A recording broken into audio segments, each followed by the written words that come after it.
తూర్పుగోదావరి జిల్లా బిక్కవోలు మండలంలో వినాయక విగ్రహాల ప్రతిష్ఠ సందర్భంగా అనుమతులు తప్పనిసరిగా తీసుకోవాలని ఎస్ఐ రవిచంద్ర, తహసీల్దార్ రమణి తెలిపారు. జిల్లా ఎస్పీ కిషోర్ నరసింహ ఆదేశాల మేరకు మంగళవారం విలేకరుల సమావేశంలో వారు మాట్లాడారు. నిబంధనలు ఉల్లంఘించిన వారిపై కఠిన చర్యలు తీసుకోవటం జరుగుతుందని వెల్లడించారు.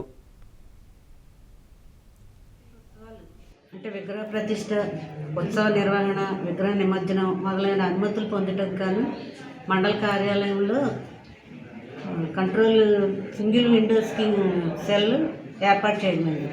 ఆ సెల్లో revenue, Panchayati Raj, police, Transco, irrigation, R&B, fire, fisheries department వారి అధికారులు అందుబాటులో ఉంటారు. ఈ సెల్ సెప్టెంబర్ 2 నుంచి సెప్టెంబర్ 7వ తారీఖు వరకు కార్యాలయంలో అనుమతులు పొందవలసిందిగా తెలియజేయమైనది. గణపతి నవరాత్రులు చేసుకునే ప్రతి ఒక్కరు కూడా పాటించవలసిన నియమాలు: పందిరులు, చొరవ పందిరులు, వినాయక పందిరులు ఏర్పాటు చేసుకునే వాళ్ళు ప్రతి ఒక్కరు కూడా పంచాయతీ వారి అనుమతి తీసుకోవాలి. అదేవిధంగా పోలీసు వారి అనుమతి కూడా తీసుకోవాలి.